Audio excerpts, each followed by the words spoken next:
Get this under.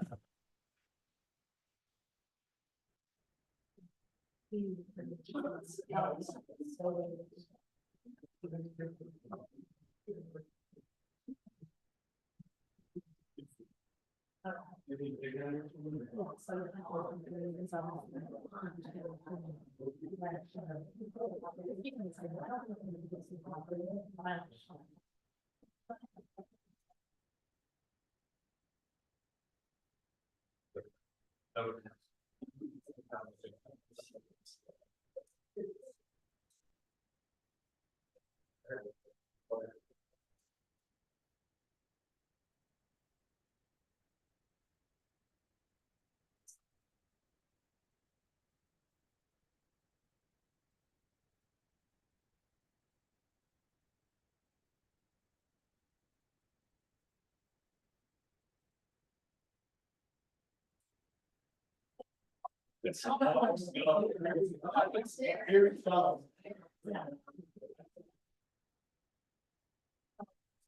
yeah. That's no fun. You guys are out to get like who wants to talk about that on Saturday? Shannon. I did leave.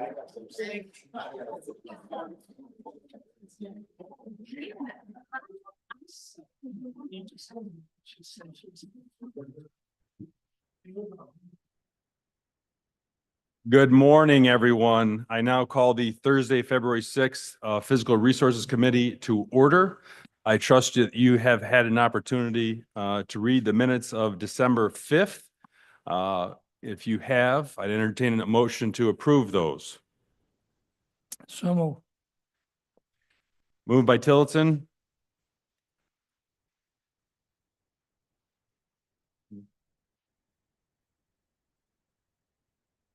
Guess we need to step back and appoint an additional commissioner, or they can appoint themselves. Blanco.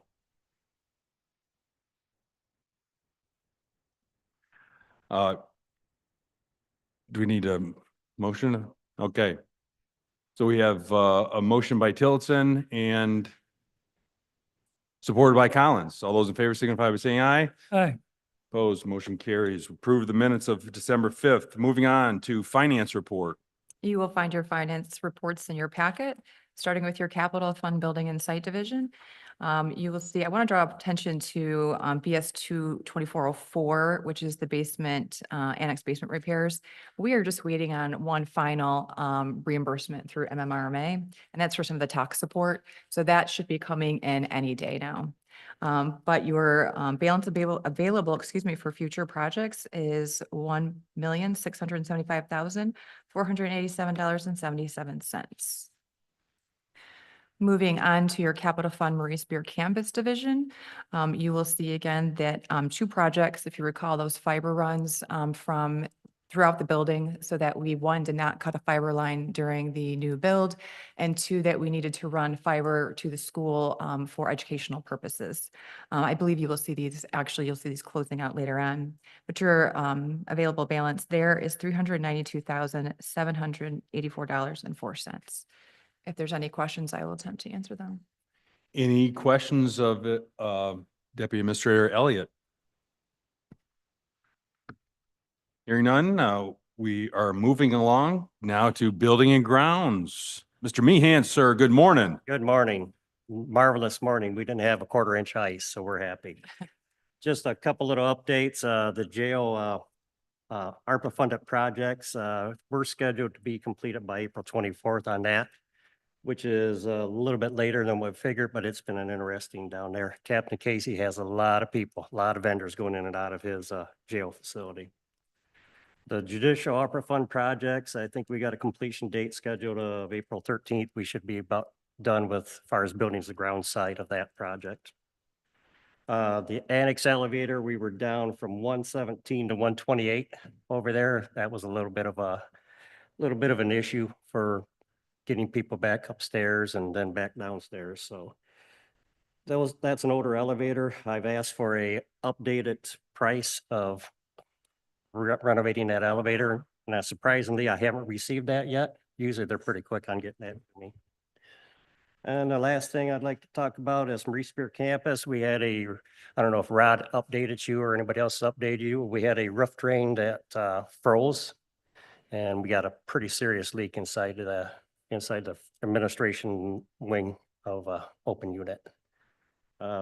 Thank goodness for the drain commission. They come out. We have a professionally installed French drain now, so we shouldn't have an issue again there.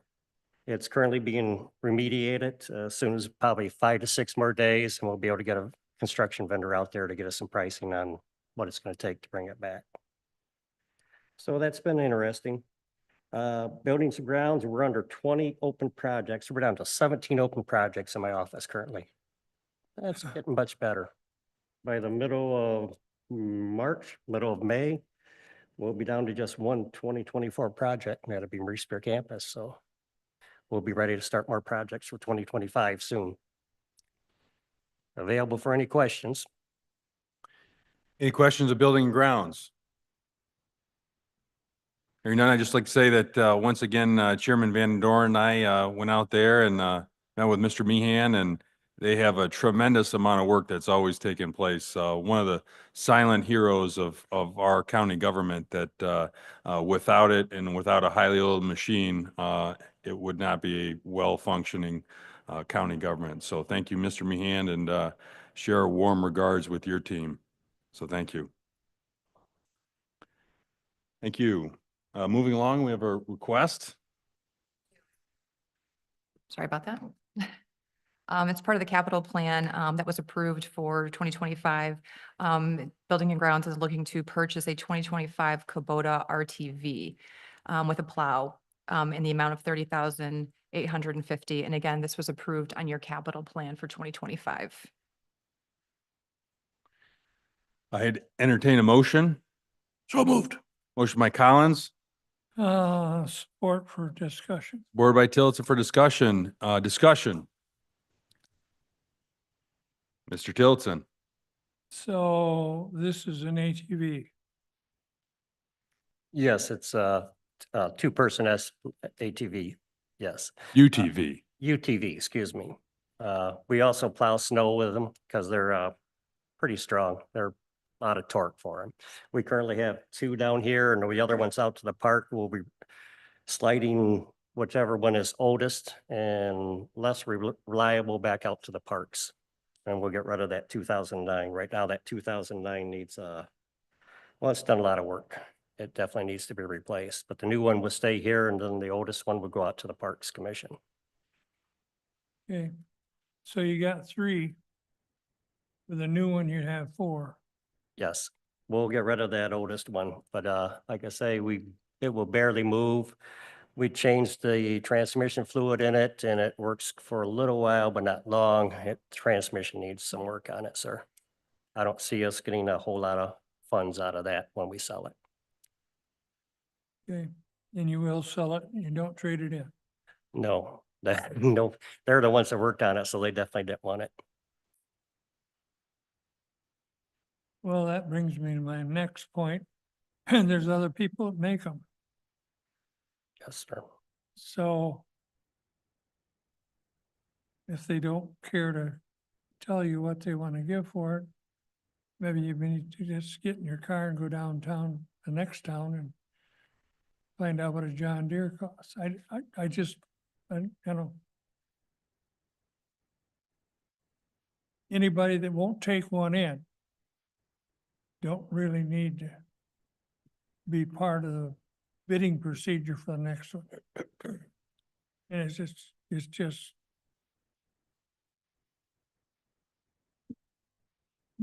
my opinion.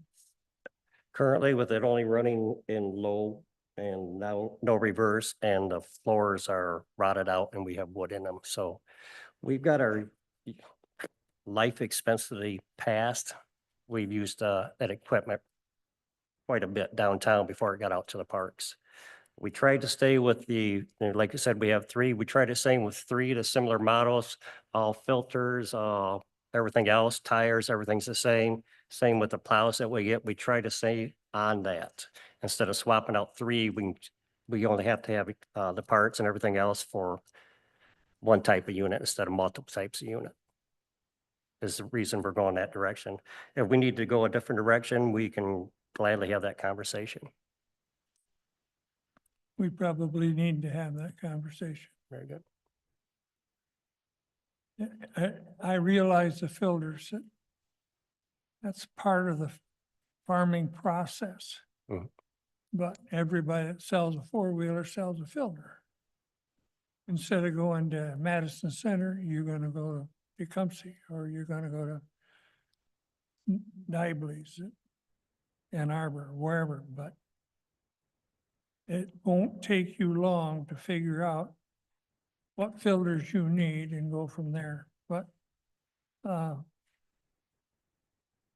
I've had a Kubotas, and I got a John Deere right now, similar. And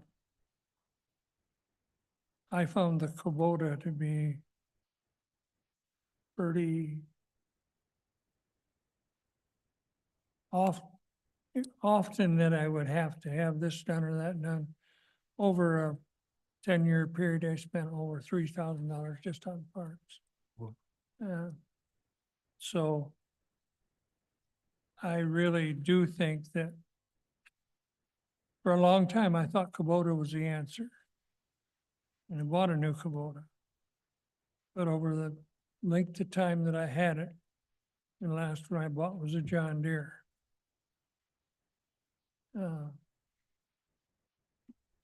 John Deere hasn't been near as many, has near as many parts. It just seems to go through better. But to begin with, I thought, oh boy, Kubota is the answer. And the one I particularly had wasn't really true the answer, so. Excuse me. As far as the filters go, we actually get all of our filters through Napa because they're through MIDs. So we get our best MIDs. So we get our best pricing through Napa. So we don't go back to Kubota unless we have to on stuff. Even a lot of the belts and stuff we get right through Napa because that's our best pricing in the county here. And because they're part of MIDs contract. Very good. Appreciate that. Is that it? Mhm. Thank you, Mr. Tillotson. No, I agree in concept with Mr. Tillotson. Those vehicles are somewhat overrated and overpriced in general. But for the unique work that you do with these narrow sidewalks and narrow parking lots and getting around, any use for them, it would be this use for them that you use them for. So, Mr. Collins. See, this is a 2009 vehicle, so it's 15 years old. Yes, sir. Seen a great deal of use. I mean, I just got several hours on it. Yeah, our biggest issue is the salt, because what we're using it for downtown here, by the time they go somewhere, they're pretty used up. Or the other Kubotas we got, I don't have dates for you, but Rob already found, we got doors to put in and you can buy sections of the floor that where we can start. This was our first one that we got from drains. We learned a lot about it. So now I think we got a pretty good system to maintain them a little better too. Very good. This salt tears everything up though. You know how that goes. Definitely. Any additional questions? Any more discussion? Hearing none. All those in favor of moving this along, signify by saying aye. Aye. Aye. Pose same sign. Motion carries. Administrator Murphy. When we say moving along, I just want to make sure we It's the understand capital, that so it's the purchase stops Yep, here. yep. So moving along with the purchase. All right, Mr. Scheffler, Drain Commission report. Month. Thank you, Commissioner Krasny. I just wanted to provide a brief summary of what I've been up to since taking office. And the first item, I promoted Kara Choate from she was our sewer and water business manager, and I promoted her to deputy drain commissioner, office manager. That was a smooth transition. She's very knowledgeable with all of our office operations. And then I promoted Jimmy Cates. He was an equipment operator. He's shown a lot of initiative, kind of a take charge kind of guy. I promoted him to foreman.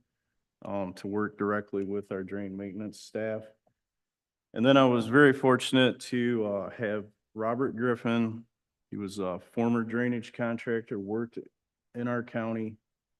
He had worked up at Washtenaw County in their Water Resources Department for 20 years after that. And he reached out to me when we put the job opening out, and we're very fortunate to have hired him.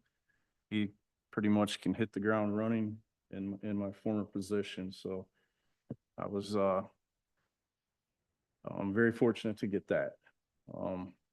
Then a couple other things I wanted to kind of talk about. I think we have our account balance summary, just like we do every month with our 639, 802, and 804 funds for everybody there. If there's any questions on that, I can answer those. And then I had one other thing I wanted to kind of talk about. Yeah. Yeah, Mr. Van Dorn. We got 2 deputies. Yes. So we had 2 openings.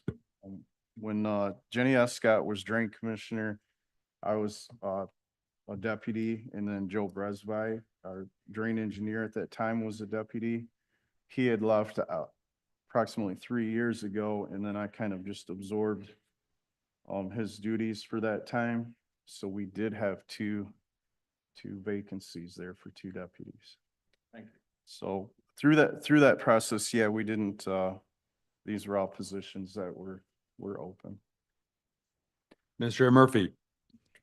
Yeah, and just to kind of clarify on that, any of the positions that during the drain commissioner spoke of today were already budgeted open positions. So there were no new positions that were created as a result of the restructuring that he was referring to in today's meeting. Any additional questions? And Mr. Scheffler, you said you want to hit on one other item? Yes, I just wanted to mention, there was a recent bill that was signed by Governor Whitmer in December that greatly affects our operations, actually in a positive way. PA 237 of 2024, it increased the maintenance limits that we can expend on a county drain through a fiscal year from $5,000 to $10,000. And we were finding a challenge to complete our maintenance projects underneath that $5,000 threshold. That's been in there, I think, for 12 or 14 years at that rate. So basically, I either had to get creative or do part of a project in one fiscal year and then part in another fiscal year, which actually increased our expenditures because we had to mobilize. So that was increased to $10,000, and they've also put in a stipulation where it increases according to the consumer price index annually from that point. So hopefully we don't have to go back to the legislature to try and update that in the future. And this is really going to help us out to complete maintenance in the most efficient way. I wanted to kind of bring that up to everybody. So. Thank you, Mr. Scheffler. Mr. Tillotson. Way back, maybe before you were there, it was 2,500. So we're talking about the same deal. Absolutely. Okay. So it went from 25 to 5,000, and now it's went from 5 to 10. Correct. So it's only so clean that you can clean a drain. That's correct. Okay. Just because it takes, you have that available doesn't necessarily mean that you want to spend it. Absolutely. Mr. Van Dorn. I just find it very interesting that our state legislature needs to tell us how much it takes to clean a drain. Well, that's along the same lines as you have to buy uncaged chicken eggs. Everybody wants to know why they cost $6, $8, $10. Well, they get to $10 for it, so All right, let's bring it back around here. We can go all day, as you know I could too with this, but any other questions of Mr. Scheffler? Hearing none, we have a request before us.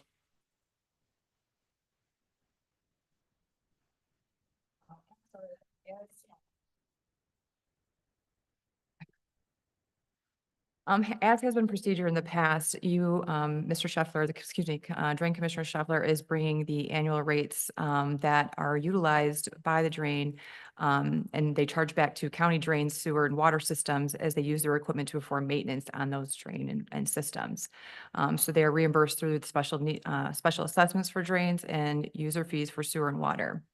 All these proceeds are kept in the 639 revolving equipment fund. So the request again before you is to approve the charge rates that you will see in your packet. So move. Or Moved by Tillotson, supported by Collins. Any discussion? Any discussion? Hearing none. All those in favor signify by saying aye. Aye. The same. Motion carries. All right. Anything else, Mr. Scheffler? Nothing else. Thank you, sir. Great report. Updates and other business. MSC renovations, which has been a hot topic here this month, MSD renovations. You or heard cold topic. a very cold topic. Hopefully we've kind of come through that winter, the hard winter work, if you will. As you can see through the various pictures, we have the concrete up, block face walls are pretty much up. We have a roof on. We're waiting for temperatures to rise a little bit before we can start kind of that sealant that goes on those precast panels. That is our roof. We have lots of work continuing to go on. It's really starting to take shape as a structure, so it's pretty exciting. We have some flooring that will be the concrete pad will be starting to go in soon. But yeah, it's pretty amazing to go out there and see the new build. If I can take this time too regarding Marie Spear campus, I would also like to talk, Mr. Meehan filled you in regarding some of the flooding that took place in current admin that kind of went into that cafeteria. We did have MMRMA, our liability insurance company, out on scene yesterday, walking the roof and looking around. So we are taking the proper steps to remediate that process. I also want to give a huge thank you to Mr. Meehan and to Drain Commissioner Scheffler, because when we called out on Friday for help, you both came running. So thank you very much for that. I appreciate your time and your teams. But also I want to take an opportunity now to discuss an opportunity that we received through Michigan Department of Health and Human Services. When we were designing Marie Spear campus, the new build, we were looking at all the things that we could possibly want with this new build, and we created a wish list. If we had all the money, we would do all these things. Most of that wish list stayed on the wish list and did not go into the new construction. However, Michigan Department of Health and Human Services recently offered a juvenile justice infrastructure grant. And so the county applied for that grant, and we were awarded $1,335,000. The county will make a match of $500,000 is what we proposed to the state, and they agreed that we could move forward with a project of $1.8 million.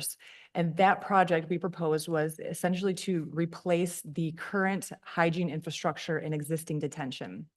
Right now, when that building was erected, it was erected without any hygiene in the rooms, if you will, in the sleeping rooms. So no toilets or anything of that nature.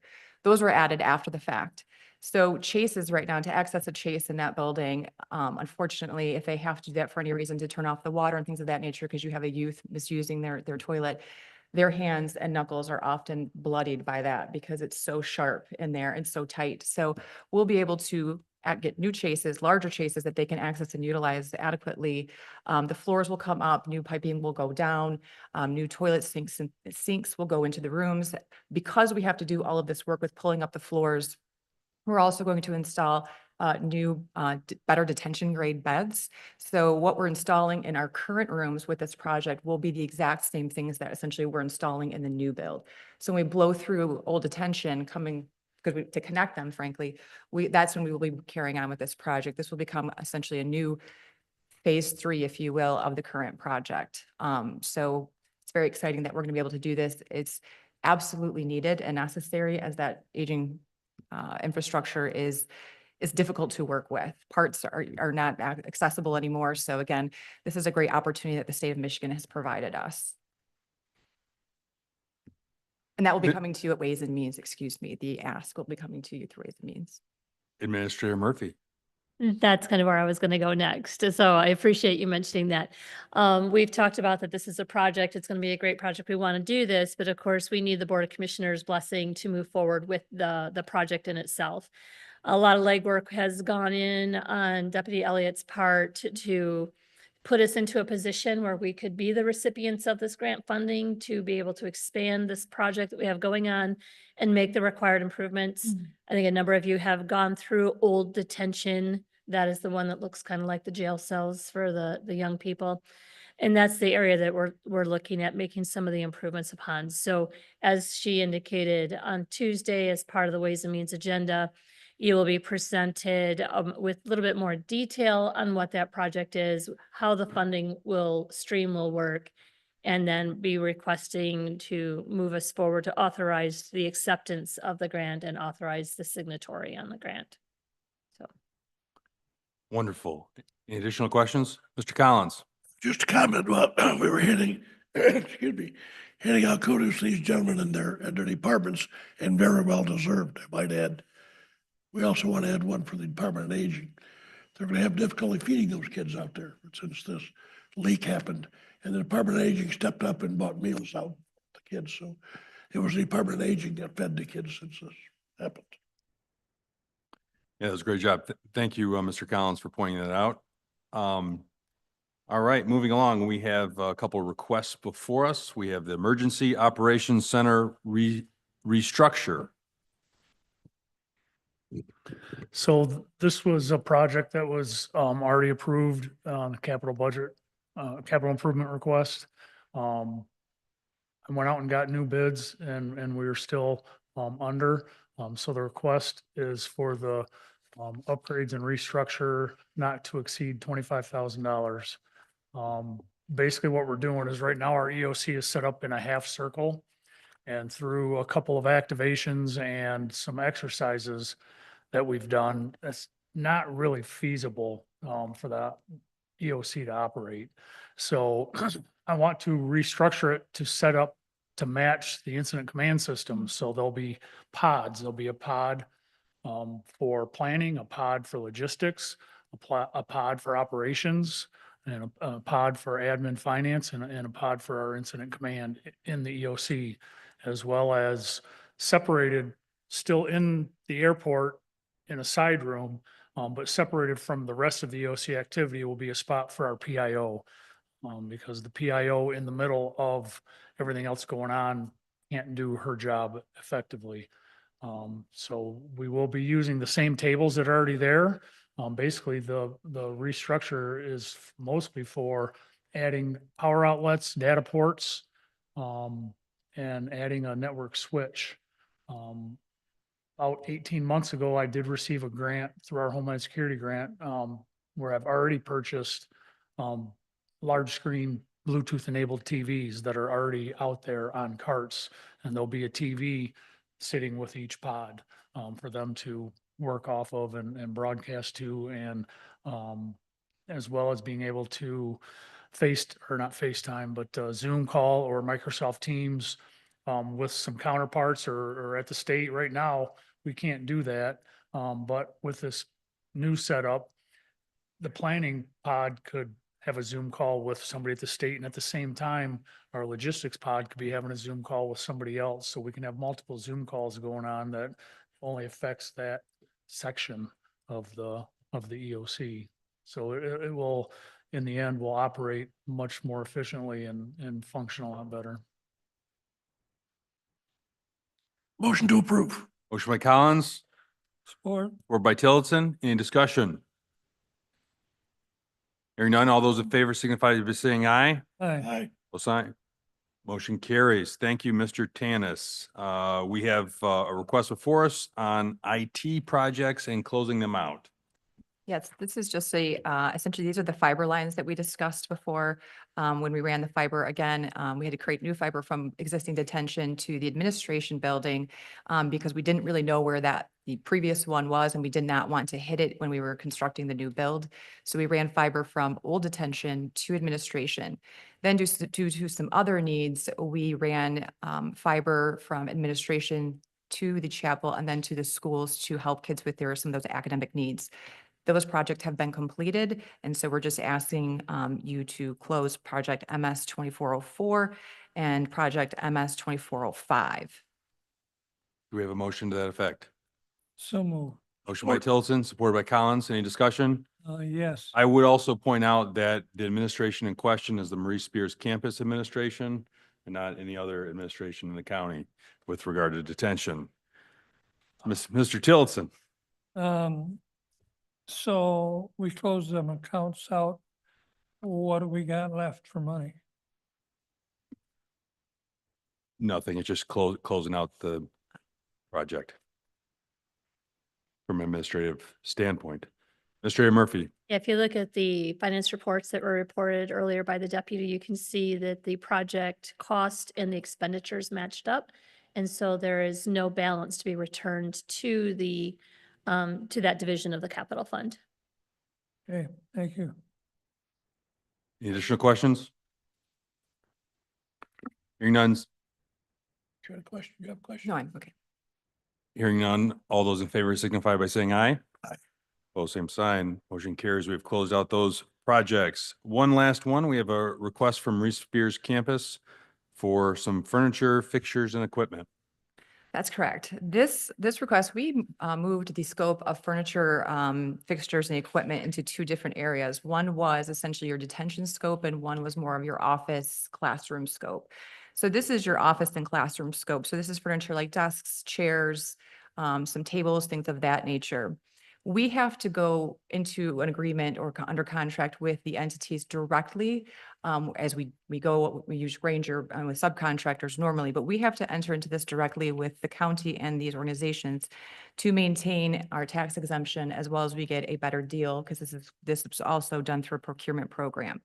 So the request before you is to to accept quotes in the amount of $5,549 with VS America, with Great Lakes Furniture, and then accept a quote from VS America in the amount of $7,975, and to accept a quote of $78,001 with office design furnishings.